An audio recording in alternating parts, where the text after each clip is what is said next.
પૂજા વિદ્યાલય CTM Ahmedabad શાળા દ્વારા શરૂ કરવામાં આવેલ ભૌતિક વિજ્ઞાનના આ વિડિયો લેક્ચરમાં આપ સૌ વિદ્યાર્થી મિત્રોનું હાર્દિક સ્વાગત છે. હેલો ફ્રેન્ડ્સ, વિદ્યુત ભારો અને ક્ષેત્રો ચેપ્ટરના ચોથા લેક્ચરમાં આપણે આજે બહુ જ મહત્ત્વનો નિયમ કે જેને આપણે કુલમ્બનો નિયમ કહીએ છીએ અને બીજું એને પણ કહેવામાં આવે છે વ્યસ્ત વર્ગનો નિયમ, એની ચર્ચા કરવાના છીએ. આ કુલમ્બનો નિયમ કુલમ્બ નામના વૈજ્ઞાનિકે સૂચવે છે. ધારો કે આપણે એક વસ્તુ સમજવા જઈએ કે આ નિયમ જે છે એ નિયમ શું સમજાવે છે, તો આ નિયમ દ્વારા આપણે બે વિદ્યુત ભારો વચ્ચે લાગતું વિદ્યુતીય બળ કેટલું હશે અને એનું પ્રમાણ કેટલું હશે, ક્યારે વધતું હશે ક્યારે ઘટતું હશે, એના વિશે ચર્ચા કરવાના છીએ. તો કુલમ્બના નિયમની અંદર આપણે સૌથી પહેલાં એની વ્યાખ્યા સમજવાનો પ્રયત્ન કરીએ કે ધારો કે કોઈ બે વિદ્યુત ભાર છે Q1 અને Q2. એ બે વિદ્યુત ભાર કોઈ ચોક્કસ R જેટલા અંતરે ગોઠવાયેલા હોય તો તેમની વચ્ચે લાગતું વિદ્યુતીય બળ કેટલું, તો એને સમજવા માટે આપણે એની વ્યાખ્યા સમજીએ કે બે બિંદુવત સ્થિર વિદ્યુત ભારો વચ્ચે લાગતું વિદ્યુતીય બળ બે વિદ્યુત ભારોના ગુણાકારના સમપ્રમાણમાં અને તેમની વચ્ચેના અંતરના વર્ગના વ્યસ્ત પ્રમાણમાં હોય છે. હવે આ જે બે વિદ્યુત ભારો છે એ બે વિદ્યુત ભારો વચ્ચે લાગતું બળ જે છે એ બળ બંને વિદ્યુત ભારોના ગુણાકારના સમપ્રમાણમાં છે. આ સમપ્રમાણ ચલે છે એની નિશાની દર્શાવેલી છે અને તેમની વચ્ચેનું અંતર ધારો કે R હતું તો Rના વર્ગના વ્યસ્ત પ્રમાણમાં આ બળ લાગે છે. એટલે કે આ બંનેને આપણે ભેગા લખીએ તો કે F ચલે છે Q1 Q2 upon R². તો F બરાબર K Q1 Q2 upon R². આ આપણને સૂત્ર મળે છે. કારણ કે આ ચલે છે નિશાની મારે દૂર કરવી હોય તો ચલે છે નિશાની દૂર કરવા માટે ગણિતનો એક નિયમ છે કે તમારે ત્યાં કોઈ અચળાંક મૂકવો પડે અને આ અચળાંકને આપણે સપ્રમાણતાનો અચળાંક કહીશું. હવે આ નિયમ જે છે એ નિયમ કુલમ્બનો નિયમ સાર્વત્રિક નિયમ છે. સાર્વત્રિકનો મતલબ શું? યુનિવર્સલ. કોઈ પણ બે વિદ્યુત ભારો જ્યાં પણ હશે ત્યાં આ નિયમના અંતર્ગત એકબીજા ઉપર વિદ્યુતીય બળ લગાડશે. હવે આપણે ગયા લેક્ચરમાં સમજ્યા હતા કે વિદ્યુતીય બળ બે પ્રકારના હતા. એ છે એક છે આકર્ષણ બળ અને બીજો છે અપાકર્ષણ બળ. એટલે બંને વિદ્યુત ભારો આકર્ષણ બળ લગાડે કે પછી અપાકર્ષણ બળ લગાડે એ વિદ્યુત ભારોના પ્રકાર ઉપર આધારિત છે. આપણને ખ્યાલ છે કે સજાતીય વિદ્યુત ભારો હોય ધન સાથે અથવા તો ઋણ હોય ઋણ સાથે અપાકર્ષણ બળ અનુભવે છે, જ્યારે ધન હોય ઋણ સાથે અથવા ઋણ હોય એ બીજા ધન સાથે એ આકર્ષણ બળ અનુભવે છે. પ્રાયોગિક રીતે આપણે સમજીએ તો પ્રાયોગિક રીતે સમજવા મળ્યું છે કે Kની કિંમત વૈજ્ઞાનિકોએ પ્રાયોગિક રીતે મેળવી છે 8.98 × 10⁹ ન્યૂટન મીટર સ્ક્વેર કુલમ્બની -2. હવે આ એકમ ક્યાંથી આવ્યો? ન્યૂટન મીટર સ્ક્વેર કુલમ્બની -2 એકમ ક્યાંથી આવ્યો? તો આપણે એને સમજીએ કે આપણી પાસે જે આ સૂત્ર છે F બરાબર K Q1 Q2 upon R². F એટલે કે ન્યૂટન બળ છે તો એનો એકમ થશે ન્યૂટન. Kનો એકમ આપણે શોધવાનો છે. બે વિદ્યુત ભારો છે તો એકનો કુલમ્બ બીજાનો પણ કુલમ્બ તો કુલમ્બનો સ્ક્વેર છેદમાં અંતરનો વર્ગ એટલે મીટર સ્ક્વેર ઉપર કુલમ્બ સ્ક્વેર આ બાજુ ભાગાકારમાં. તો Kનો તમને એકમ મળશે ન્યૂટન મીટર સ્ક્વેર પર કુલમ્બ સ્ક્વેર, તમને એકમ મળશે. સાથે સાથે આપણે એ પણ સમજવાનું છે કે આ જે બળ લાગવાનું છે એ બળ કઈ દિશામાં લાગશે, તો કે બંને વિદ્યુત ભારોને જોડતી રેખા ઉપર લાગે છે. એને આપણે સદિશનો નિયમ જ્યારે સમજવાના છીએ ત્યારે મહત્વ રીતે સમજીશું. આ અદિશ સ્વરૂપે છે. અદિશ સ્વરૂપે હોય એટલે દિશા દર્શાવવાની જરૂર પડતી નથી. હવે આ જે કિંમત છે એના આપણે ટૂંકમાં 9 × 10⁹ 8.98ની જગ્યાએ 9 × 10⁹ ન્યૂટન મીટર સ્ક્વેર કુલમ્બની -2 લઈ શકાય. હવે આ જે નિયમ પ્રમાણે આ કિંમત મળી છે એ કિંમત તમને જરૂરી નથી કે દરેક દાખલાની અંદર આપેલી હોય, એટલે કે આ કિંમત આપણે યાદ રાખવાની છે. હવે કેની જે કિંમત છે, કેની કિંમત આપણે લઈએ છીએ 1/4πε0. તો અહીંયા 1/4πε0 આપણે જે લઈએ છીએ તે 1/4πε0માં ε0 શું છે? 4 પાઈ અને 1 એ બધા અચળાંક છે, પણ ε0 શું છે? તો ε0 ને શૂન્યાવકાશની પરમિટિવિટી કહે છે. અને જ્યારે તમે આનું કિંમત અહીંયા મૂકો, ε0 ને કરતાં બનાવો, ત્યારે ધારો કે આપણે ε0 શોધવું હોય તો શું કરીએ? તો ε0 ને કરતાં બનાવીએ 1/4πk, કેની જગ્યાએ 9 × 10⁹ આપણી આ જે કિંમત છે એ મૂકો, 4 અને પાઈની જગ્યાએ 3.14 મૂકો, એટલે તમને ε0 શૂન્યાવકાશની પરમિટિવિટીની કિંમત મળશે 8.85 × 10⁻12, જેને આપણે કહીએ છીએ કુલમ સ્ક્વેર, ન્યૂટનની -1 અને મીટરની -2. કારણ કે અહીંયા કે અને ε0 જે છે બંને એકબીજાના વ્યસ્ત છે, અને બંને એકબીજાના વ્યસ્ત હોવાથી આપણે તેને એકબીજાનો વ્યસ્ત એકમ તરીકે લઈએ છીએ. એટલે કે કેનો એકમ ન્યૂટન મીટર સ્ક્વેર કુલમની -2 થાય, તો ε0ની એકમ જે છે એનો વ્યસ્ત એટલે કે કિલોગ્રામ કુલમનો સ્ક્વેર, ન્યૂટનની -1, મીટરની -2. હવે જોઈએ પારિમાણિક સૂત્ર. તો આનું પારિમાણિક સૂત્ર થશે m1 L3 T - 3 A - 1,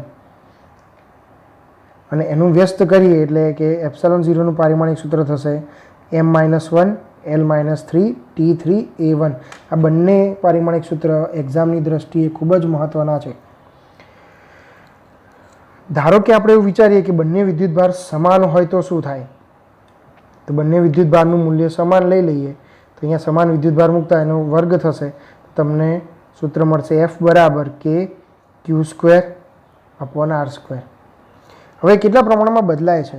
તો કે જ્યારે જોઈએ કે જ્યારે કોઈ ભૌતિક રાશિઓ છે એ ભૌતિક રાશિઓ એકબીજાના સમપ્રમાણમાં હોય, ત્યારે સમપ્રમાણમાં હોય તો એક વધે તો બીજું વધે. સમાન પ્રમાણ ક્યારે કહેવાય? કે એકના વધવા સાથે બીજાનો વધારો થાય, એકના ઘટવા સાથે બીજાનો ઘટાડો થાય.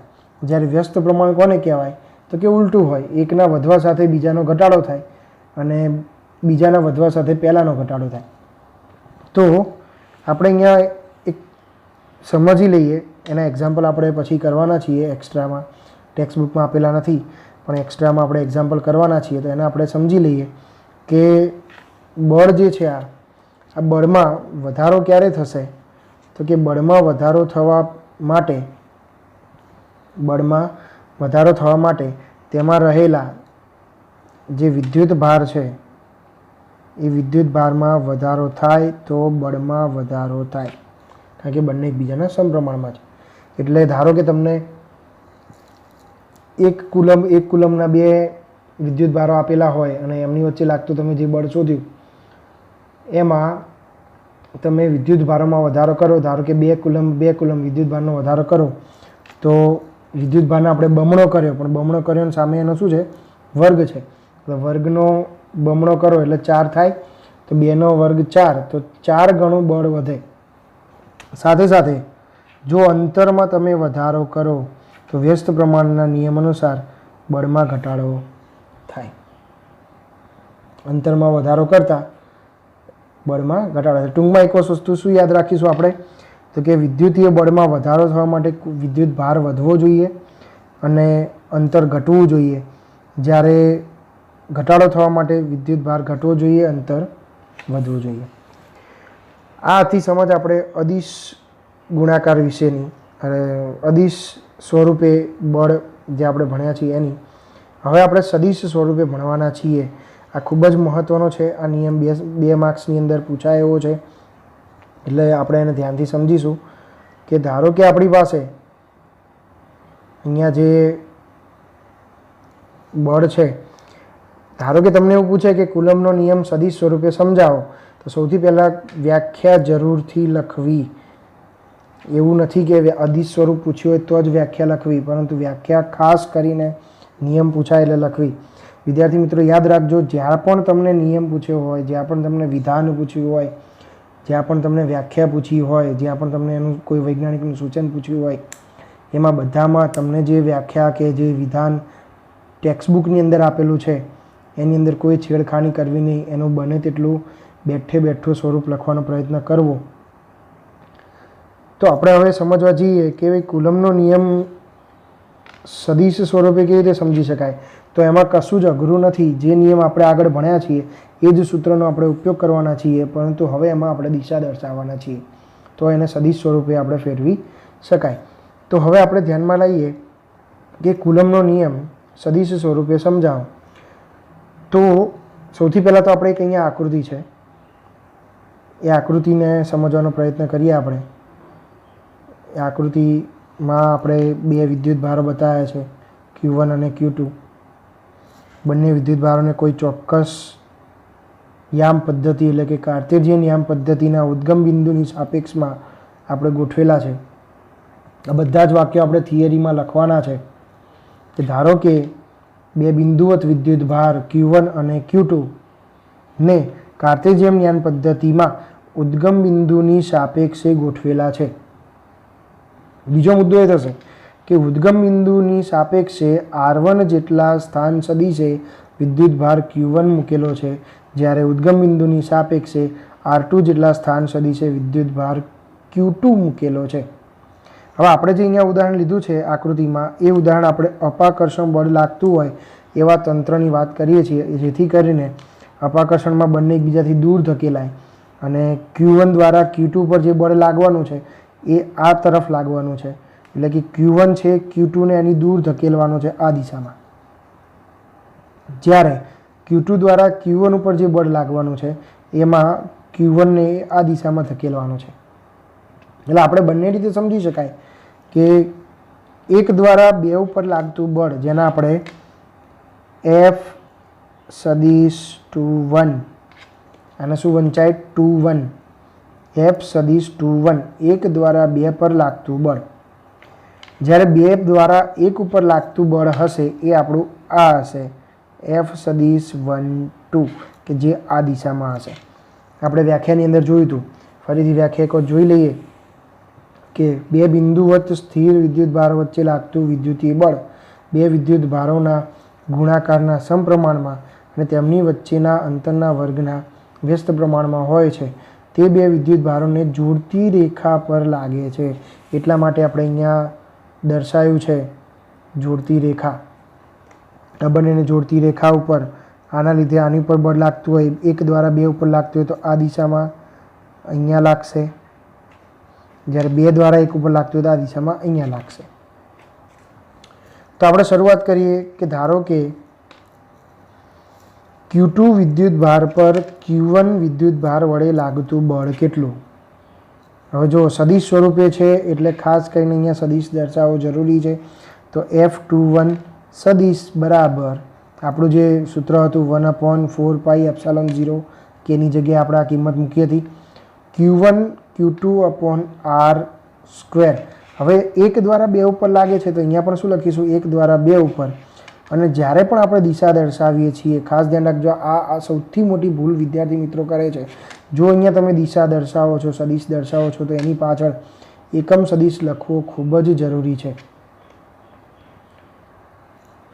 તો જ એને દિશા દર્શાવી કહેવાય. એ તો ફરીથી એક દ્વારા બે ઉપર લાગતું બળ બરાબર 1/4πε0 Q1 Q2/R21² R21 caret.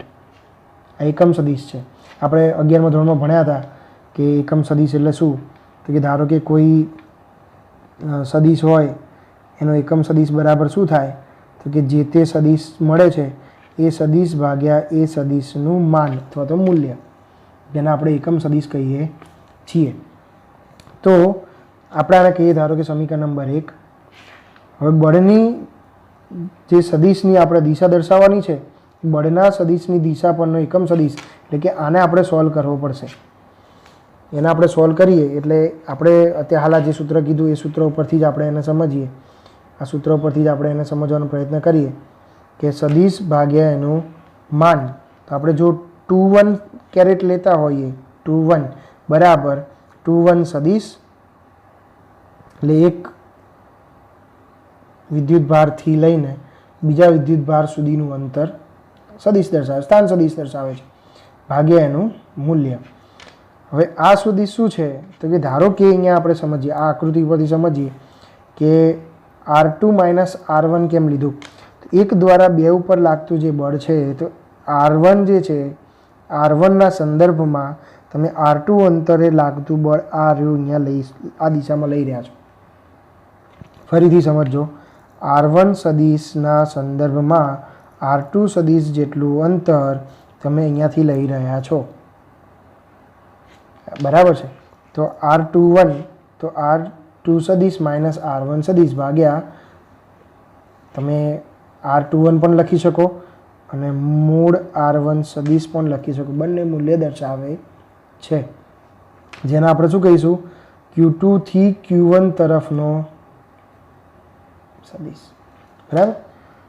Sorry, અહીંયા આપણે લખીશું Q1 થી Q2 તરફનો સદિશ, કારણ કે Q1 થી બળ લાગે છે એટલે Q2 તરફનો સદિશ છે. તો આપણે આ કિંમત આપણા સૂત્રમાં મૂકી દઈએ, R21 કેરેટ બરાબર R2 સદિશ માઇનસ R1 સદિશ અપોન R21 મૂકવું હોય તો પણ ચાલશે, અને જો એ તમારે નથી મૂકવું તો ડાયરેક્ટ તમે આની આ કિંમત પણ અહીંયા મૂકી શકો છો. તો F21 સદિશ બરાબર 1/4πε0 Q1 Q2 upon R21 square into આને અહીંયા તમે મૂકી દો R21 સદિશ ભાગ્યા R21. આ મૂલ્ય છે, આ પણ મૂલ્ય છે, બંનેનો ગુણાકાર થઈને R21 નો ક્યુબ થઈ જશે. જ્યારે આની જગ્યાએ તમે આ કિંમત મૂકી શકો, આ કિંમત તમે મૂકી શકો એટલે તમને આ સૂત્ર મળશે. આ થયું વિદ્યુત ભાર Q1 વડે વિદ્યુત ભાર Q2 ઉપર લાગતું બળ.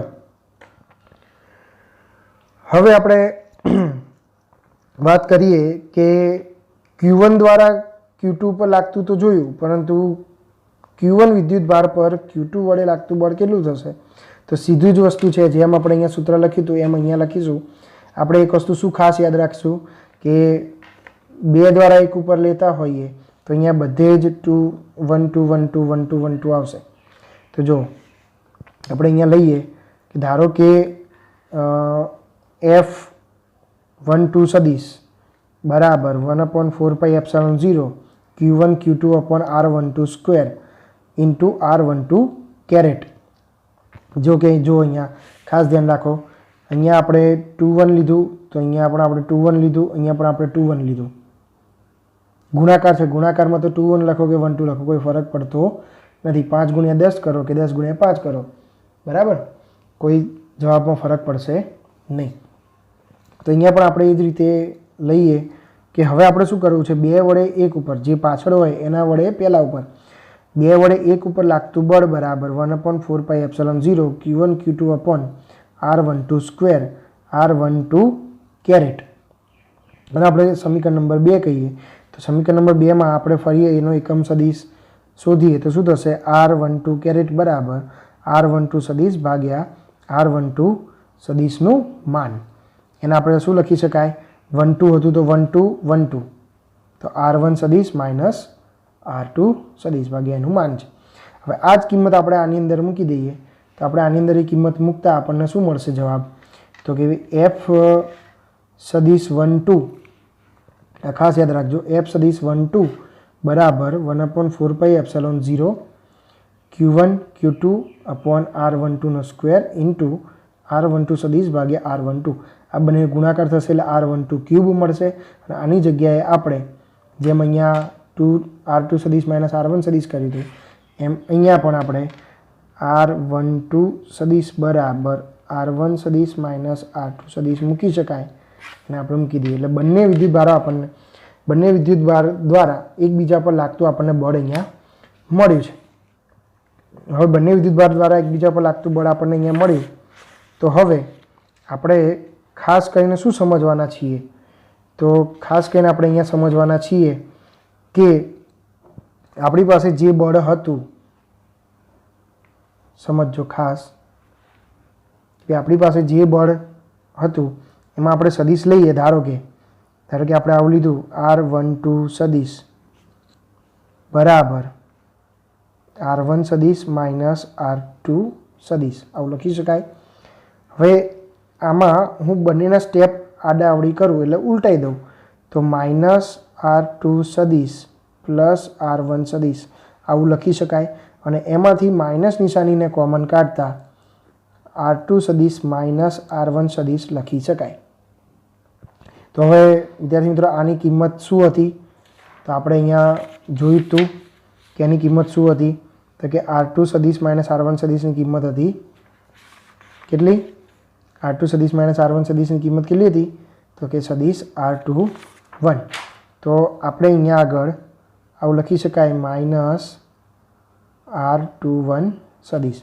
તો કે જો જ્યારે આપણે 2 દ્વારા 1 ઉપર લઈએ છીએ અને એ વખતે જે સ્થાન સદિશ આપણને મળે છે એ સ્થાન સદિશમાંથી આપણે 1 દ્વારા 2 ઉપર લઈએ છીએ એનો સ્થાન સદિશ મેળવી શકાય છે, પરંતુ એની આગળ આપણે એક નિશાની મળે છે, કઈ?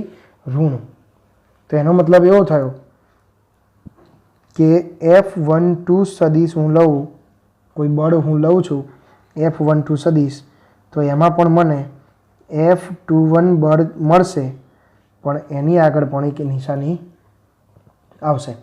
તો F12 સદિશ બરાબર F21 સદિશ આવું મળે છે. તો એનો મતલબ શું થયો કે તમે જ્યારે એનું મૂલ્ય લો છો, તમે એનો માનાંક કરો છો F12 સદિશ બરાબર મૂળ F21 સદિશ. કારણ કે દિશા વિરુદ્ધ દિશા દર્શાવે છે. માઇનસ નિશાની શું દર્શાવે છે? તો કે બંને સદિશની દિશા વિરુદ્ધ છે. બંને સદિશની દિશા વિરુદ્ધ હોય, વિરોધી હોય, પરંતુ મૂલ્ય સમાન હોય, આવો એક નિયમ આપણે ભણ્યા હતા, ન્યૂટનની ગતિનો ત્રીજો નિયમ.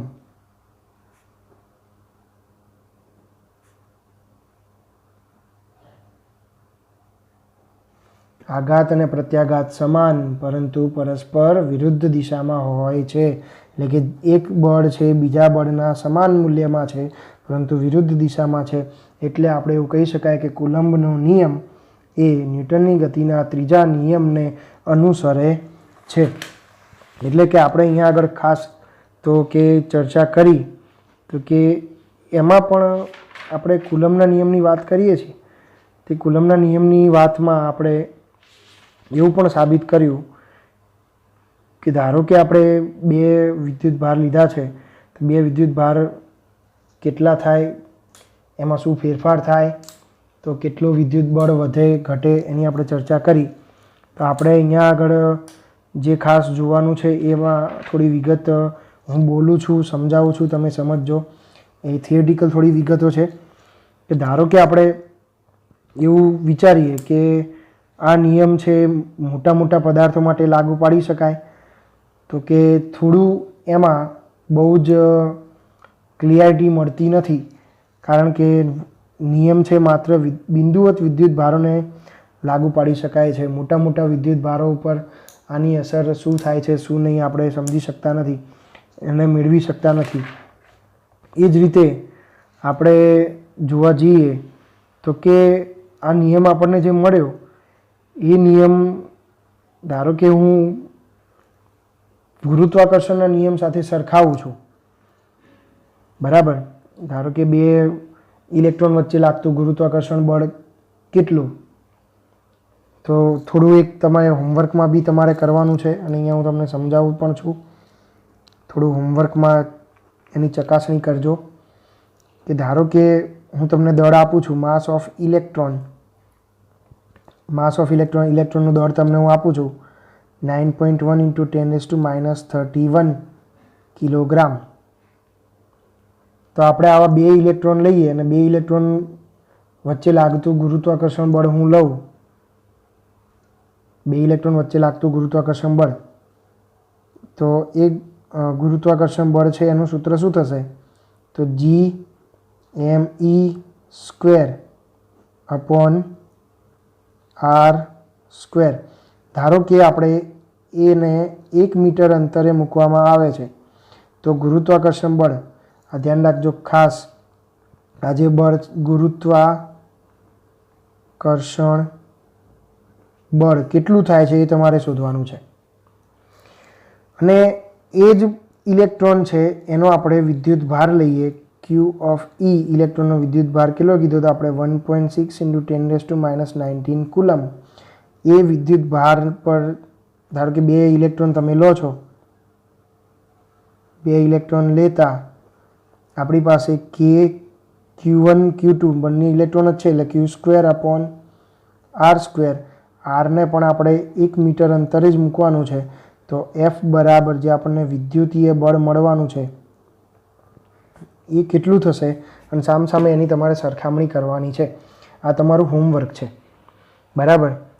માસ છે ગુરુત્વાકર્ષણ બળ દર્શાવે છે અને વિદ્યુત ભાર છે એ કુલંબીય બળ એટલે કે વિદ્યુતીય બળ દર્શાવે છે. 2 ઇલેક્ટ્રોન લીધા છે એટલે 2 ઇલેક્ટ્રોન વચ્ચે લાગતું બળ છે કેવું હશે તો કે અપાકર્ષણ બળ હશે બરાબર. તો આ તમારે ખાસ એક હોમવર્કમાં કરવાનું છે અને પછી બંનેની સરખામણી કરવાની છે. હું તમને એનો જવાબ આપું છું કે ગુરુત્વાકર્ષી બળ છે ને આપણે G વડે દર્શાવીએ Fg વડે અને વિદ્યુતીય બળ છે આપણે એને Fe વડે દર્શાવીએ તો લાસ્ટમાં તમને 2 ઇલેક્ટ્રોન માટે Fg/Fe બરાબર તમને મળશે 10⁻43 ઘાત. 10⁻43 એનો મતલબ શું થયો તો કે ભાઈ ગુરુત્વાકર્ષી બળ છે એ 10⁻43 ઘાત ગુણ્યા વિદ્યુતીય બળ જેટલું હશે એટલે કે વિદ્યુતીય બળ પ્રબળ છે. ખ્યાલ આવ્યો? અને આપણે આવું પણ લખી શકાય Fe બરાબર Fg ભાગ્યા 10⁻43 ઘાત આવું પણ લખી શકાય. તો Fe છે પ્રબળ છે, વિદ્યુતીય બળ પ્રબળ છે અને ગુરુત્વાકર્ષી બળ એ નિર્બળ બળ છે. આ જ વસ્તુ તમે પ્રોટોન માટે લો તો 2 પ્રોટોન વચ્ચે લાગતું જે બળ છે એ આ રીતે તમે શોધી શકો છો. પ્રોટોન માટે પ્રોટોનનો વિદ્યુત ભાર આ જ આવે છે બરાબર. અને તમને બંને માટે શોધશો તો તમને ત્યાં પણ મળી જશે કે Fg/Fe બરાબર 10⁻36 ઘાત એટલે કે Fg બરાબર 10⁻36 ઘાત Fe. એની પરથી આપણે આવું કહી શકાય Fe બરાબર Fg/10⁻36 ઘાત. આ 2 પ્રોટોન માટે છે, આ 2 ઇલેક્ટ્રોન માટે હતું. આ 2 પ્રોટોન વચ્ચે લાગતું છે ખાલી પ્રોટોન વચ્ચે. અને એ જ વસ્તુ હું તમને કહું કે ભાઈ એક પ્રોટોન હોય અને એક ઇલેક્ટ્રોન હોય તો તેમની વચ્ચે લાગતું ગુરુત્વાકર્ષી બળ શોધવામાં આવે અને વિદ્યુતીય બળ શોધવામાં આવે તો તેમનો બંનેનો ગુણોત્તર 10⁻39 ઘાત જેટલો મળે છે.